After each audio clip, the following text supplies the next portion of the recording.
안녕하세요, 세라입니다. 이번 영상에서는 다이어트에 대한 이야기를 다시 해볼까 합니다. 다이어트에 대한 견해를 먼저 말씀을 드리자면 아름다운 몸을 가지고 있는 욕구는 누구에게나 있다고 생각해요.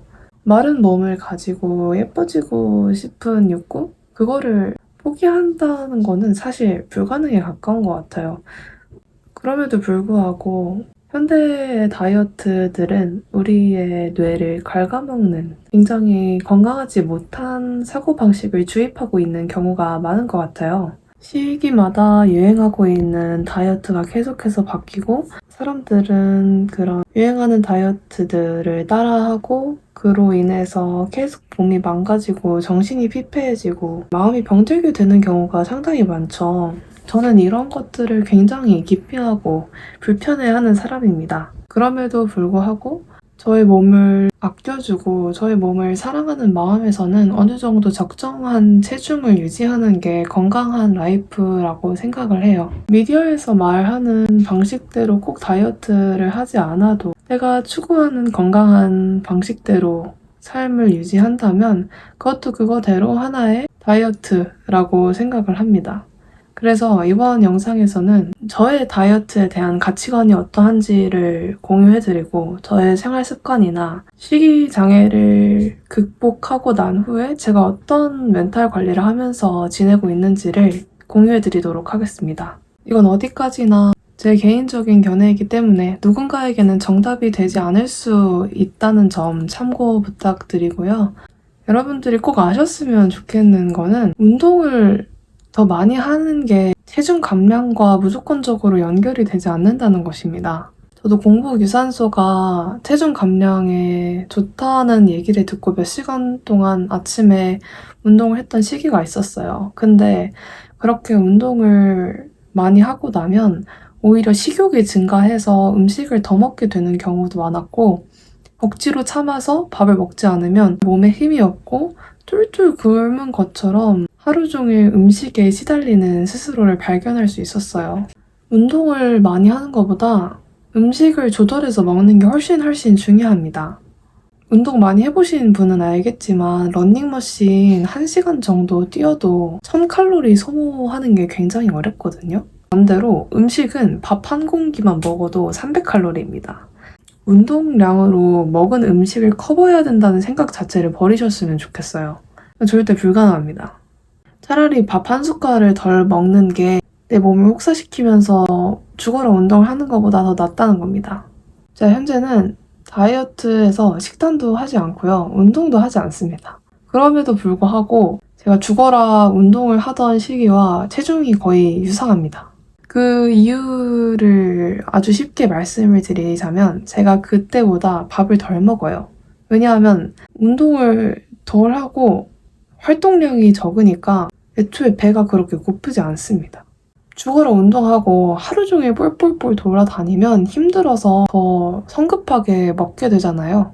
음식을 내 몸 안에 우겨 넣을 정도로 배가 고픈 상황을 만드는 거는 우리 몸이 그만큼 힘들기 때문에 더 많은 에너지를 요구하기 때문입니다. 운동으로 모든 거를 승부 봐야 된다는 강박을 좀 내려놓으시길 바랍니다. 그리고 여자분들은 이 몸 안을 따뜻하게 해주는 게 굉장히 중요합니다. 혈액순환이 잘 되어야지 소화가 잘 되고 배출이 잘 되고 몸이 붓지 않고 가벼운 상태로 유지가 된다고 보시면 되는데요.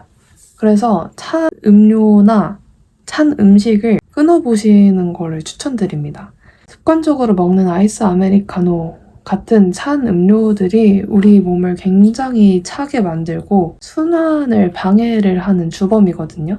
저는 아침에 일어나자마자 항상 따뜻한 음양탕이라는 걸 마시는데 뜨거운 물 3분의 2, 차가운 물 3분의 1 정도를 섞어서 한 잔을 마시는 거예요. 공복에. 자는 동안에 수분이 많이 날아가기 때문에 그거를 물로 보충을 해주되 따뜻한 순환이 잘 되는 음양탕으로 넣어주면 훨씬 활력이 넘치는 게 느껴집니다. 저는 카페를 가도 항상 따뜻한 티나 라떼류를 많이 마셔주는 편이고요. 정말 더운 여름에도 가급적이면 찬 음료는 기피하려고 노력해요. 제 몸을 위해서. 생채소도 이 성질 자체가 굉장히 차서 소화를 방해할 수가 있어요. 채소라고 하는 거는 자라면서 스스로를 보호하기 위해서 어떤 독소 성질을 가지고 있습니다. 근데 이게 익혀 먹거나 쪄 먹으면 그 독소가 날아가면서 영양분만 섭취를 할 수가 있는데, 생채소를 그대로 섭취하게 되면 독소까지 같이 섭취를 하게 되면서 소화가 방해가 됩니다. 찬 음료뿐만이 아니라 성질 자체가 찬 음식들을 모두 기피하셔라, 주의하셔라 라는 말이고요. 이 순환을 하체에도 같이 적용을 해서 말씀을 드리면, 여자분들 중에서 하체 비만이라고 생각하는 분들 많으시죠? 다리는 여러분들이 살이라고 하는 게 사실은 붓기일 확률이 아주 높거든요. 저도 많이 걷고 격한 운동만을 즐겼을 때는 하체가 항상 띵띵 부어 있었어요. 어릴 때부터 허벅지가 굵다는 얘기도 정말 많이 들었었는데, 지금은 그래도 제가 원하는 다리 정도까지는 된 것 같거든요. 근데 이거의 핵심은 하체 순환입니다. 저는 이를 위해서 3가지를 추천드리는데요. 첫 번째는 웨이트를 그만하는 겁니다. 여자의 몸은 남자의 몸과 조금 달라서 격한 운동만을 하는 게 몸의 답이 아닐 수 있거든요. 오히려 몸의 느낌에 집중을 하고 몸을 편안하게 해주는 것들이 훨씬 중요합니다. 그래서 웨이트 운동을 억지로 살을 빼기 위해서 하고 계신다면 즐길 수 있는 운동을 하신다든지 요가, 필라테스, 발레 같이 좀 더 정적인 몸의 느낌에 집중하는 운동을 해보시는 걸 추천드립니다. 두 번째는 골반 스트레칭인데요. 저는 기상 직후에 골반이랑 허벅지 쪽을 항상 매일매일 스트레칭을 해줍니다. 초반에는 그 소미피 유튜버분의 아주 유명한 중등근 쪽 스트레칭을 했었다가 지금은 그 동작 몇 개를 외워서 영상을 따로 보지 않고 합니다. 의자에 오래 앉아있는 경우에 우리 하체가 딱딱하게 경직이 되어 있는 경우가 많잖아요. 그리고 자면서도 몸의 근육들이 되게 뭉쳐 있을 거고요. 그런 거를 자기 전이나 기상 직후에 잘 풀어주면 생리통 완화에도 도움이 되고 하체 순환에도 도움이 됩니다. 그리고 3번째는 반신욕입니다. 저는 반신욕을 일주일에 1번 정도 하는데 좋은 향의 입욕제를 풀어놓고 목욕을 하면 진짜 기분 전환도 되고, 많이 걸어서 다리가 아픈 날에 해주면 확실히 통증이 좀 줄어드는 느낌이 들더라고요. 자기가 하체 비만이라고 생각하시는 분들은 웨이트 운동을 좀 줄이시고 다리 근육을 풀어줄 수 있는 것들을 시간을 더 할애를 해보시길 바랍니다. 그다음에 여러분들이 아마 가장 궁금해하실 부분인 음식을 어떻게 먹느냐입니다. 저도 하루에 2끼를 먹어야 하나, 3끼를 먹어야 하나, 2끼의 간식을 먹어야 하나 갈등을 굉장히 많이 겪었었던 것 같아요. 누구는 아침 공복이 좋다고 하고, 누구는 아침을 건강하게 먹는 게 좋다고 하고, 근데 사실 답은 없어요. 여러분들이 어떤 하루를 보내고 있냐에 따라 다르거든요. 운동 선수다. 그러면 당연히 그에 맞는 식사량을 가지는 게 맞죠. 평범한 사람이라면 대부분 그냥 학교 생활을 하든 직장 생활을 하든 활동량이 그 범주에서 엄청 크게 벗어나진 않잖아요. 운동량이 많지 않은 하루 종일 앉아만 있는 사람이 3끼의 간식까지 먹는 건 조금 과분하다고 생각을 합니다. 왜냐면은 그 과거 조상분들만 봐도 해 뜨면 일을 하다가 해가 지면 들어가서 잤잖아요. 그 뜻은 야식을 먹지 않는다는 뜻입니다. 하루 종일 고되게 일하는 조상들이야 3끼를 먹었지, 우리는 그렇게 운동량이나 활동량이 많지 않잖아요. 그런데도 3끼를 거하게 먹으면 살이 찔 수밖에 없긴 합니다. 현재는 그냥 배고프면 먹고 안 배고프면 안 먹는 편이거든요. 하루에 1끼 반에서 2끼 정도 먹는 것 같아요. 제가 건강하게 먹는다는 뜻은 아니에요. 근데 저는 활동량이 거의 없기 때문에 이게 가능한 거고, 활동량이 있으시면 저는 그냥 2끼를 잘 챙겨 먹는 것 정도가 제일 적당하다고 생각을 해요. 저는 중요한 게 이 1끼를 먹을 때 굉장히 신중하게 먹습니다. 이 내 음식으로 들어온 거 하나 정도는 내가 원하는 걸 선택해서 먹겠다 해서 맛없는 걸 먹지 않아요. 다이어트 과자 이런 거 진짜 하나도 안 먹고요. 매 끼니를 제가 정말 좋아하는 음식들로만 구성을 합니다. 저를 붓게 만드는 음식들, 제가 좋아해도 많이 자주 먹지 않아요. 사람마다 몸에 잘 맞고 안 맞는 음식이 좀 다르거든요. 저도 먹었을 때 막 얼굴이 붓고 소화가 안 되는 음식이 있어요. 회, 사시미 같이 싱싱한 생선류를 먹으면 엄청 가스가 찬 것처럼 소화가 안 되거든요. 근데 또 회는 잘 맞고 고기류가 안 맞는 분이 계실 수도 있고 사람마다 그게 다 다르잖아요. 근데 저는 저한테 안 맞는 음식은 제가 의도적으로 먹지 않아요. 먹고 싶으면 간식, 초콜릿, 빵 이런 거 다 먹어요. 근데 제가 먹고 싶을 때 다음 끼니에 영향을 주지 않을 만큼 먹는다는 뜻입니다. 음식을 저에게 영양분을 줄 수 있는 매개체로 생각을 하고 달달한 간식들을 저에게 행복을 줄 수 있는 선물들이라고 생각을 합니다. 살을 찌지 않기 위해서 무언가를 먹는다는 행위가 사실 모순적입니다. 음식은 음식 하나일 뿐이에요. 여러분들이 겁먹을 존재가 아닙니다. 음식은 나를 살찌게 하는 존재라고 믿으시면 음식은 그때부터 그런 존재가 되는 겁니다. 반대로 여러분들이 음식을 저처럼 건강하고 소중한 영양분이라고만 생각을 하시면 또 그런 존재가 되는 거고요.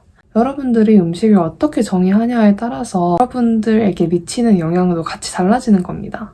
어쨌든 하루에 몇 끼를 어떻게 먹을 건지는 철저히 자신의 생체 리듬에 맞춰서 구성을 하시면 됩니다.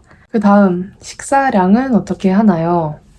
이것도 참 고민이 많으시죠? 밥 한 공기를 먹어야 하나, 반 공기를 먹어야 하나, 이것도 마찬가지로 정답은 없습니다. 하지만 이렇게 생각하시면 좋을 것 같아요. 나에게 편안한 정도까지 음식을 먹는다. 음식을 먹을 때는 직관을 따르는 게 굉장히 중요합니다. 배고플 때 먹고 배부르면 그만두는 거. 이게 제일 쉬워 보이지만 어렵고 모든 것의 근간이 되는 원칙입니다. 배고프지 않은데 밥을 먹으면 몸이 충분히 소화되지 않은 상태이기 때문에 잉여 칼로리가 축적이 되는 거고 배가 불렀는데도 더 먹으면 위가 늘어나서 몸에서 더 많은 음식물을 섭취해야지 만족할 수 있는 상태가 되는 거죠. 왜 먹어도 배가 안 불러요? 라고 하시는 분들에게 한 가지 조언을 드리자면 몸을 따뜻하게 해주는 음식을 먹으라는 것입니다. 저는 국밥을 굉장히 좋아합니다. 그리고 어떤 음식을 먹어도 항상 국이 있는 걸 좋아하거든요. 왜냐하면 밥이랑 반찬만 먹으면 포만감이 충분하지 않은 것 같아요. 근데 국까지 있어야지 배가 따뜻하게 채워지면서 충분히 배부르다라는 신호가 빨리 찾아오는 것 같거든요. 샐러드 같은 거를 2접시, 3접시 먹어도 배부르지 않은 거는 당연한 거예요. 그걸 먹으면서 배를 채우려고 하지 마세요. 제발 좋아하는 음식을 드시고 처음에 식욕을 잡으려면 좀 따뜻한 음식들 위주로 드시는 거를 저는 추천드립니다. 그리고 음식을 남기는 거를 제발 아까워하지 마세요. 저도 어릴 때부터 엄마가 음식은 깨끗하게 먹는 거야 라는 말을 많이 하셔서 항상 싹싹 긁어 먹으려는 욕심이 있었고 그게 나중에 다이어트 할 때 굉장히 강박으로 찾아왔었는데요. 배부른 상태에서 음식을 다 먹는다는 걸 자신의 몸에다가 음식을 버린다라고 생각을 해보시면 좋을 것 같습니다. 쓰레기통에 버리는 건 아깝고 내 몸에 버리는 거는 안 아까우세요? 저는 정말 비싼 식당에 가도 배가 부르면 음식을 남깁니다. 아무리 맛있고 아무리 유명한 디저트 집을 가도 배가 부르면 남깁니다. 왜냐하면 더 먹는 게 제 몸에 좋지 않다는 걸 알기 때문이죠. 언제든 먹을 수 있을 거라는 생각을 가지세요. 그래서 다이어트 할 때 가지고 있으면 좋은 습관 중에 하나가 나는 공주다를 되새기는 건데요. 공주님을 떠올려 보면 음식 앞에서 허겁지겁 먹으면서 싹싹싹 밥 한 톨까지 긁어 모으려고 하지 않잖아요. 예쁜 그릇에 담아서 한 입 크기로 먹고 배가 부르면 남길 수 있는 그런 공주님이 떠오르지 않으세요, 오히려? 그런 사람처럼 나는 공주니까 내가 원하는 만큼만 먹겠어. 나는 공주니까 내가 좋아하는 음식만 먹을 거야. 라는 자세를 취해보세요.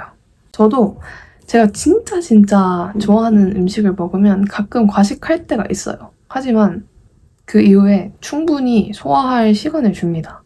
내 배가 힘드니까 배가 고플 때까지 굳이 새로운 음식물을 넣지 않아요. 소화할 때까지 몸에 충분한 시간을 주기 위해서. 좋은 마인드로 세팅된 좋은 식습관이 쌓여서 나의 몸을 만드는 겁니다. 그 다음, 힙배몸 몇이 좋나요? 힙배몸 110이 좋나요? 115가 좋나요? 120이 좋나요? 자, 일단 웬만한 연예인들은 힙배몸 115에서 120 정도를 가지고 있습니다. 하지만 저희는 평범한 한국인이죠. 우리가 다이어트를 제대로 하지 않으면 대중에게 핍박을 받나요? 아니죠? 그렇다면 당장 급하게 그 체중을 만들 필요가 있나요? 아니죠? 사람마다 적정 체중이라는 게 있거든요.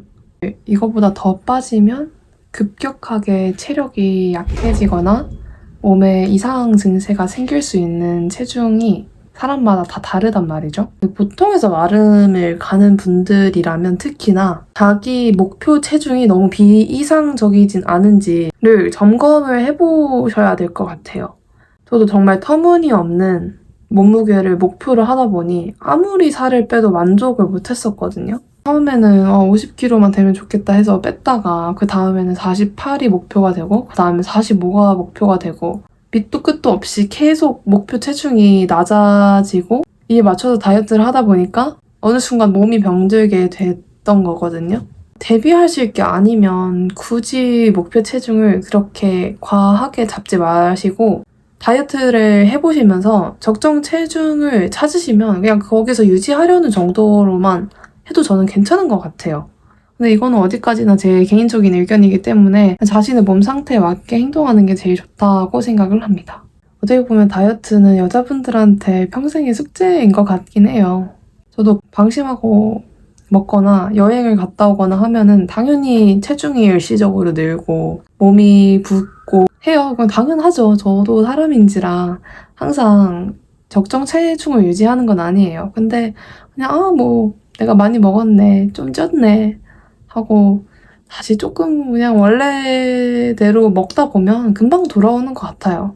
금방 찐 살은 어차피 금방 돌아와요. 어차피 수분이기 때문에 음식물이 잘 빠질 때까지 소화할 시간을 충분히 주면 괜찮습니다. 다이어트를 해야 된다라는 생각을 계속 하면은 그 굴레에서 빠져나오기가 굉장히 어려워요. 근데 제가 이거를 아무리 말을 해도 여러분이 스스로 깨닫기 전까지는 절대로 극복을 하실 수 없습니다. 자신의 몸을 1순위로 생각을 할 것인가 아니면 남에게 보이는 나의 몸을 1순위로 생각을 할 것인가를 한번 잘 생각을 해보시길 바랍니다. 단순 나의 만족감을 위해서라면 그렇게 죽어라 몸을 혹사시킬 필요는 없는 거잖아요. 여러분들의 그런 여정에 제가 조금이라도 도움이 되었으면 하는 마음에서 이렇게 영상을 찍어보게 되었고요. 더 궁금한 부분들이 있으면 댓글로 남겨주세요. 그럼 다음 영상으로 찾아오겠습니다. 안녕.